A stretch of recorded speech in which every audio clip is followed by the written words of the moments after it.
Hello everyone, welcome back to my channel. My name is Laura Watson, and in today's video I'm going to be introducing you to a very exciting summer series that I'm working on, and this is all about botanical color mixing and matching.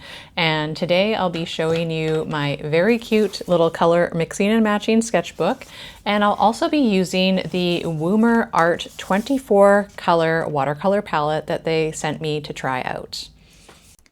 So let's dive right into this video. I'm using my Woomer Art 24 watercolor palette today, and this is a beautiful palette that Woomer Art sent me, and they have really lovely transparent watercolors. It's an Academy grade palette, but it really has some beautiful colors that are actually quite transparent, which you don't always see with the student grade watercolors. So I highly recommend this if you're trying to get into watercolor, but you can't afford all of the separate tubes or pans of artist quality colors yet, because a lot of these transfer well to my own teaching palette, which I use for my classes. I'm starting off by trying out some of the reds and magenta colors on a scrap piece of paper just to see what they look like before I put them in my color swatch book. I have a really cool little printer that I'm using for this swatch book, and it prints out little photos right from my phone on sticker paper, and then I stick them into this little sketchbook I have to keep a record of the plants I find and the color recipes I create for them.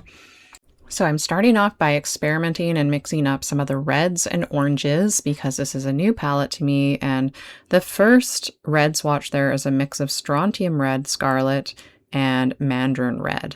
And now I'm skipping over just because I'm doing a bit of a darker mix there. And I'm again just looking at my map and figuring out which colors I'm using. So I'm adding more to this swatch, and this is just the strontium red on its own, which is actually a pretty good match.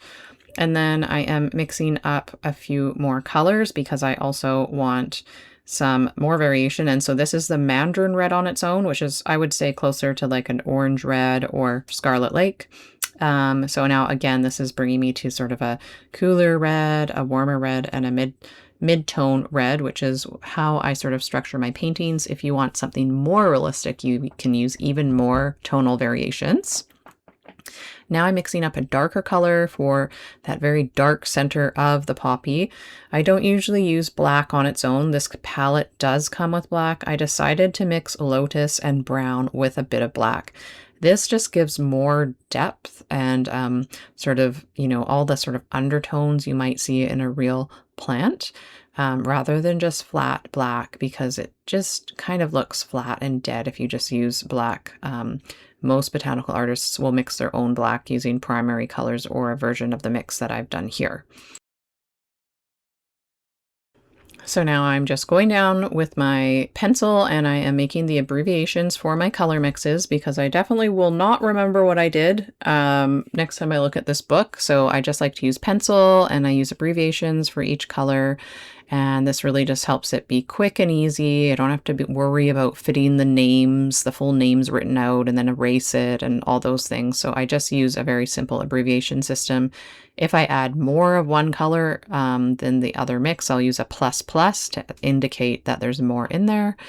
And now I have those all written out and I can move on to mixing up a few greens.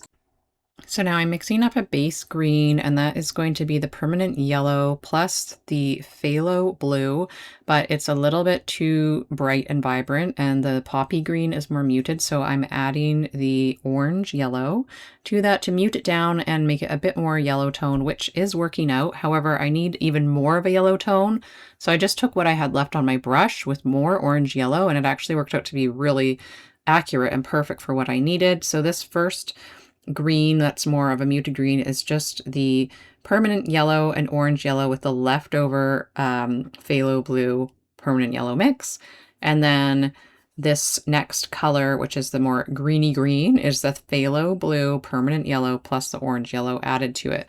And this will give me enough colors for creating the poppy painting. So now I'm just going to add the red poppy title to the page, and then I'll write in my little abbreviations for the green mixes. And having these abbreviations is really handy. I also will write at the bottom that I'm using my Woomer palette. So I know which palette I'm referencing because I have quite a few different paint palettes these days. But now I can come back at any time and just start the poppy painting with these beautiful colors that I've already mixed together and experimented with. And it also helps me get to know this new paint palette and see how the paints perform and mix together and layer. So it's really a great thing to do. And I love doing this outside with my travel palette and just a little jar of water, because you just need one sort of chisel brush. And it's great to take with you traveling and very fun to do. So here's my beautiful completed poppy page. Now let's hop over and try some cooler colors now that we've explored some of the warm reds and match for this beautiful canvas. I love the little printer that I got. I got it off Amazon. It's about $125 Canadian, which isn't cheap, but not too expensive for the quality of the pictures that you get. And this way, rather than just writing the name down, and I don't have time to draw and paint every flower in this book, which would be another fun thing to do, but the whole point about this is to make it really quick and easy and portable. So it just uses Bluetooth connection to my phone, and I can even do this while I'm outside hiking. I take the printer and my phone with me. As long as I have reception, I can do this. So give it a try. I'll leave more information in the video description below, and I highly recommend, if you have not started your watercolor journey with me yet and you're intimidated about what paints to get, try this Woomer Art palette out. There will be a link in the video description plus a discount code for you to use to get a discount on this beautiful palette. So diving into the canvas color, I'm starting with a lighter blue, which is called Lake Blue. And now I'm just looking at my color chart again, and I'm working my way around deciding what colors I'm going to mix with the Lake Blue. And I'm looking for almost like a pink color, because pink and blue often make a really beautiful realistic violet or mauve color. So in this case, that is the quinacridone violet.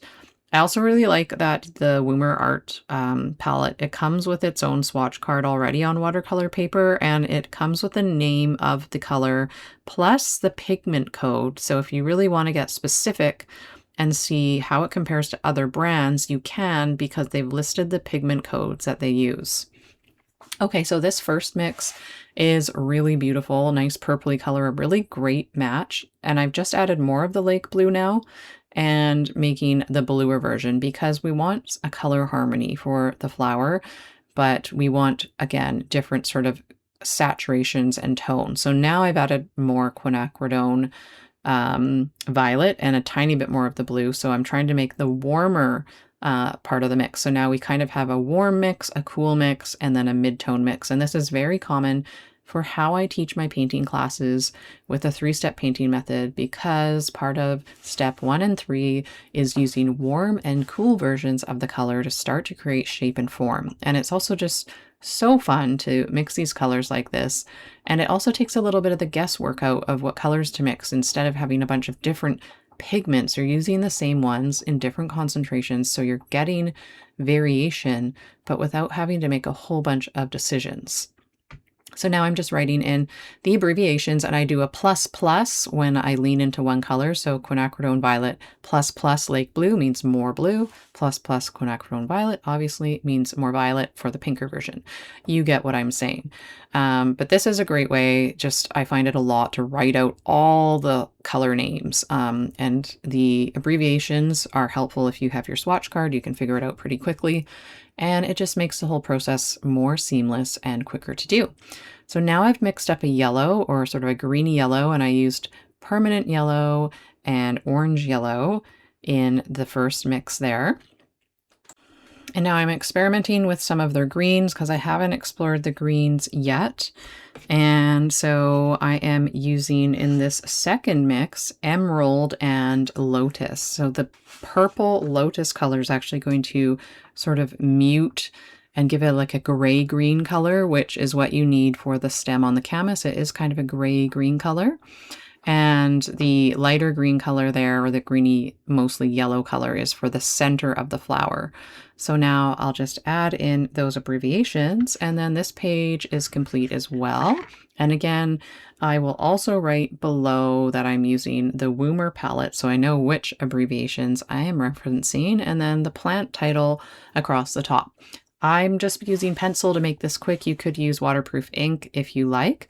But again, this is all about just quick, fun, and easy, something I can come back to and reference in those colder, darker months when I have more time indoors to do more paintings. I hope you enjoyed this new style of video. Please comment below if you enjoyed it and if you want to see more of these videos and maybe me doing this outside, because I know a lot of people want to learn how to paint outside, but it can be quite overwhelming, and this is a great place to start. I'd also like to thank Woomer Art for sending me the beautiful 24 color watercolor palette.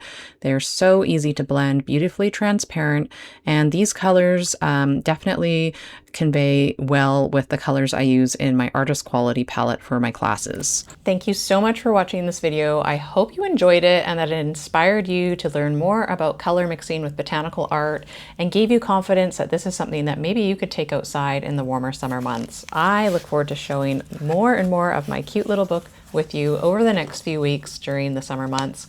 And if you would like to be the first to know when registration for my completely free Botanical Color Mixing Challenge opens, then hit the link below to join the waitlist. You will get a free startup guide giving you all sorts of information about the challenge and botanical color mixing. So if you're interested in that, then just hit the link below and I will see you soon for the challenge.